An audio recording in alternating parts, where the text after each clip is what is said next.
Hey guys, how's it going? Michael Troy here. Today we're looking at A Vicious Circle, Book 1 by Mattson Tomlin and Lee Bermejo. A gorgeous book. Cannot wait to share it with you. Subscribe to my channel if you haven't already. Hit that like button and let's get right into it. So this is an oversized book from Boom Studios. I just randomly picked it up. Lee Bermejo is like such an amazing artist that I thought, why not? This is like a pretty fun book about time travel. Sean Thacker is a trained assassin from the future who seeks revenge on the only other man with his affliction. Each life they take forces them both to travel between vastly different past and future eras, spanning from 22nd century Tokyo to 1950s New Orleans to the Jurassic era and beyond. The two mortal rivals are locked in a battle of wills that spans millions of years, all to alter the course of history. Suggested for mature readers. Second print. Oh, damn, I didn't know that was a second print, but that's okay. It must have been good to go to second print, right? So Lee Bermejo is like one of those artists who's had such an evolution over the course of his career.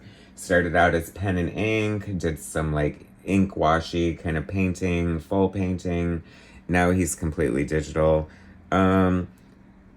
Sometimes it looks digital. It's still freaking gorgeous. I think it's very cool. And this book is fun.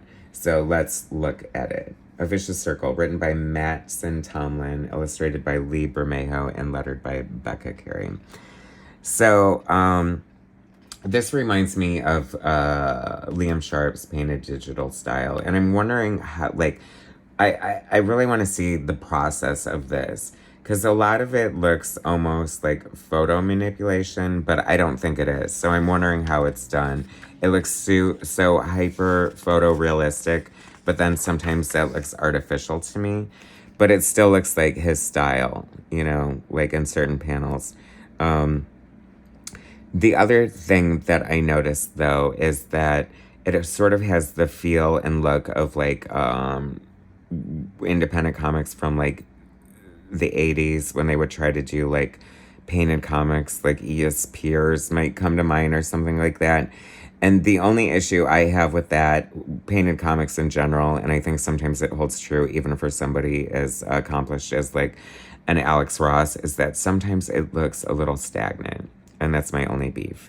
But otherwise it's pretty gorgeous. Like we have these immediately likable characters. You're sort of drawn into their world, and it seems like perfectly normal life until it's realized that he has this like crazy like captive in the basement. Like it's so creepy. We've gone from like Alex Ross to Red Room in like 2 seconds. But the story is very intriguing. I like Lee Bermejo's art. I don't know. I mean, you know, obviously I feel like he probably could work a lot faster. I mean, if you're familiar with what his art looked like before he started going digital, obviously it looks very similar to this, as with as much detail and, you know, process. So if this makes him work faster and gets a bigger output and he's happy with it and the results look this good, then I'm all for it. How do you like that? So the story does take a dark turn. I don't want to spoil too much. But, you know, this is like a time travel thing, so we're kind of all over the place. This is one of the things I do like about this book, visually speaking, is that I feel there's like an art concept going on, like the different eras he goes to. We get different styles. We go from color to black and white. We get different homages and nods to other comic book artists that I think begins here. And I like the big format. I like anytime the art can be bigger is always a plus for me, especially when it's an artist like Lee Bermejo, whose art is very cinematic and very visually striking. You know, I just reviewed the issue 3 of Ambassadors from Mark Miller and illustrated by Travis Charest, and he works digitally now too. And you can tell, I mean, there's no way a human could produce some of the hyper detail and things like that. I mean, I don't think. I mean, I suppose you could, but sometimes it just looks digital to me. But I really like the art style here. Where like it has super Blade Runner vibes to me. Even though I've never seen Blade Runner all the way through, can you believe it? Like that's a crime against nature. I should give back my geek card right now. I realize, but um, I imagine this is exactly what Blade Runner looks like. Um, and see, like, I'm trying to think of this from the perspective of like a new comic book fan. Like, opening this up, no matter who you are, this is obviously visually striking. But to me, I sort of just see the computer effectiveness of it. And in a way, it doesn't ruin it for me, but it takes me out just a little bit. Just a little bit. But I'm getting used to it. I'm trying to overcome it. Sometimes it's better than others. And this, like I said, I love Lee Bermejo's art, and this looks visually striking, so I'm going to forgive it. Get a little anime. She could have been a little cuter. How do you like that for a criticism? Because anime art is so cute and adorable, and, here's your chance, fancy, to throw in a fun anime character, and there it is.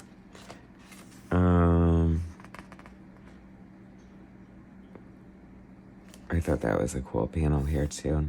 I mean, art-wise, this is just like a visual treat. It is pretty beautiful. I can't take that away from him.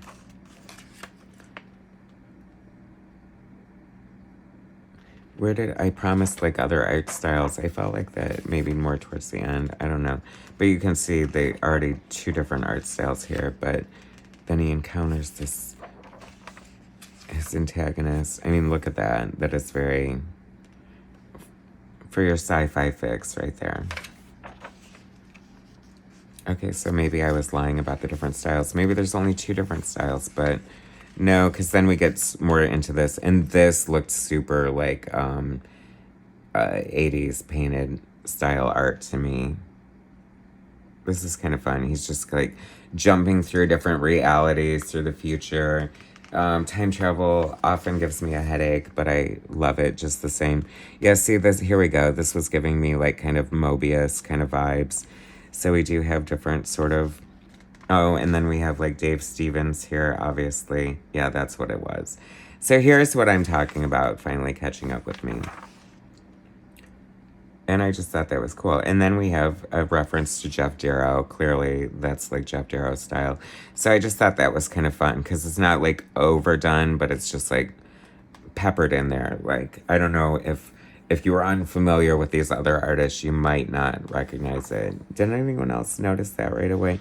Please feel free to write in the comments. I'd love to hear your opinion on that. And then, as promised, the Jurassic era and a gorgeous dinosaur at the end. But see what I mean about the painted and digital painted at the same time? Looking a little stagnant. Do you feel the same way? Or is it just like exploding with energy to you? I don't know. Maybe I'm too picky. Either way, it's a gorgeous, fun book. I'm definitely going to check out the next issue because it is so cool. Anyway, thanks for watching, guys. Subscribe to my channel if you haven't already. Hit that like button and I'll bring you more later.